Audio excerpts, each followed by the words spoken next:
Good to see all of you here. Thank you for honoring our invite. I'm super excited about this venture that I'm starting with Gabriel Baku Collection.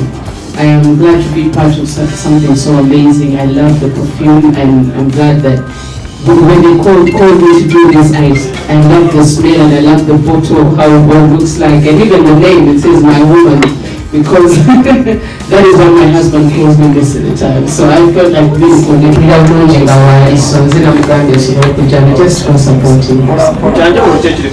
First of all, to put perfumes in there, try to use a simple outfit. Never to get a brand in Uganda, it's like a base. To try to use a simple cheap. Economy ya Uganda, so kichazi ngokumusanyisa oshegera tezirikunda Congo zidawali Uganda oshegera, so but then they are got their business in Iowa, but also the fact that quality of perfume is super competing and international knowledge on music. That for me I was impressed and I want to be there very much of something like that. Was that the one NOKIA jongereke ekintu was that NOKIA rest of me jawali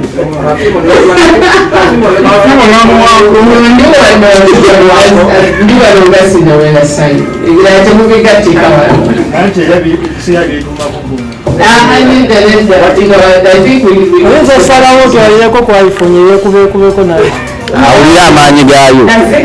open to the public. Do your massive collection of perfume, yes. So I can give testimony that it's a beautiful perfume. So somehow you be saving money to wait at the bowl for either perfume all the time. You know, the longer it stays on, the more you sweat, the more beautiful it smells. At the point that he got to trust my brand to do this, that he knows that I'm a person who follows through. So it is trust from him to the company and companies that let's use Sanyu, because he knows that he can trust. He can trust it. See, but they can have that opportunity and appointments because of the contract to them about later. But here and this is what you call and trust in myself to follow through with this contract.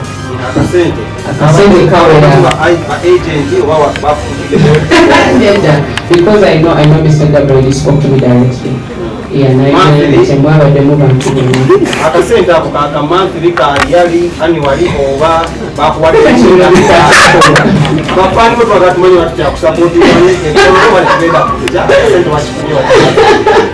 I think the contract will decide when we are mutual and non-disclosure, you know, maybe to put a trade up in the public. Now I want you to know that I've been very well paid for this to happen. So I will take away yes, but that is not the issue. We're here because it's a good product.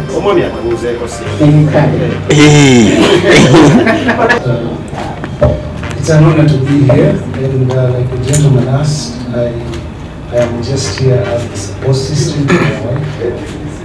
I'm not anywhere attached to this. As you can see, the brand says My Woman Alexis, so it would be crazy for me as a man to represent the My Woman brand, but my wife represents it. If any brand at all that suits my caliber comes around and Mr. Ba appreciates me, I will definitely jump on board. I'll be happy to, because my wife has spoken a lot about him, a lot of good things, and he's come to the shows. I've seen him.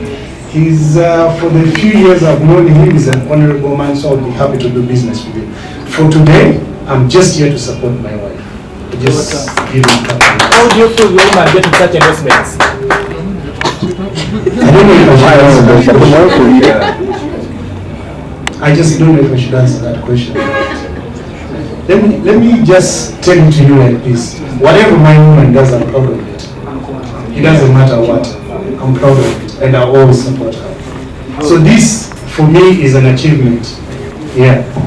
But it's a really good opportunity, and it's unique. It's the most unique deal I've gotten, because to be recognized in such a way is very different. Usually we get into deals that are connected with the music industry, but this is not. So it's the most unique deal I've signed. You know, a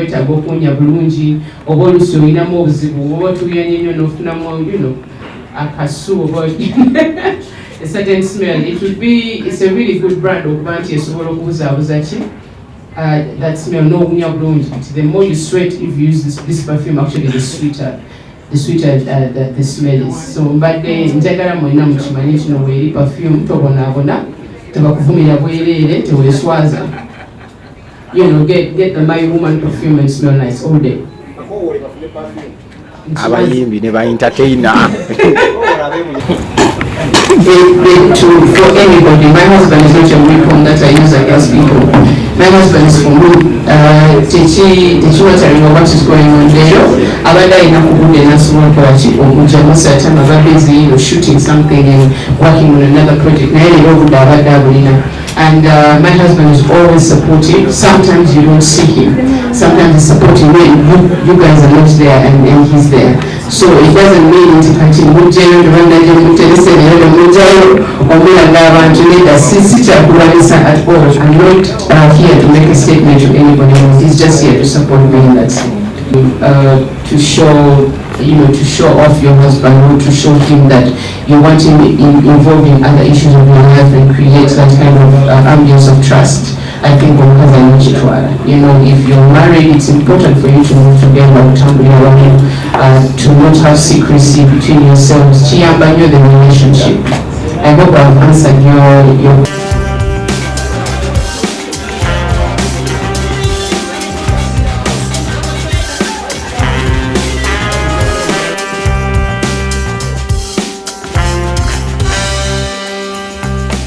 Tulaba nti kati Nokia esinga iPhone ku internet. Watu chimanyi genda ku internet. Kati Nokia ekizibu kye kiri ku Nokia. This year, kati let me tell you about Nokia. This year Nokia rebranded. What do you mean? This year Nokia rebranded. And Nokia is not just phones.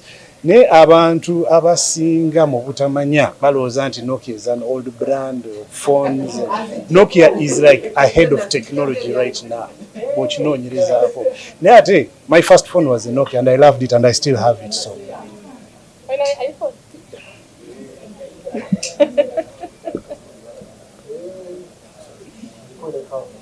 ne iPhone nyingi ndizina akasuula ne Nokia yange ekyali.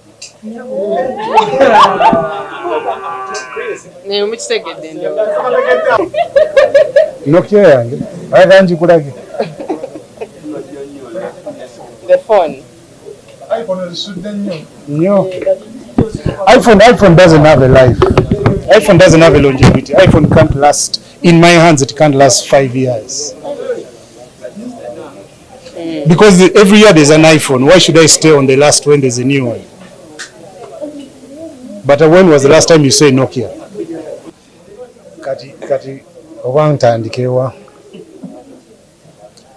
Teri kintu mukyala wange kyakola kyesimanyiiko.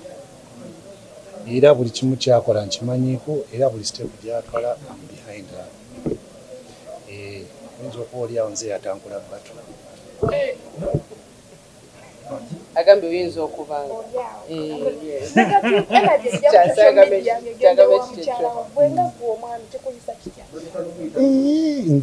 Nze sikinaako kuzibu kubanga mukyala wange mumanyi. Mwabaleeta negative energy, just demons bamwe bubatawaanya ne mwaga busiiga abalala.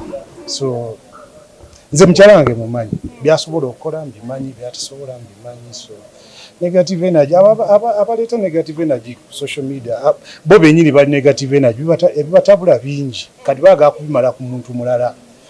So and I support her. If anything affects her, whichever chimulumye nnyo, I support her.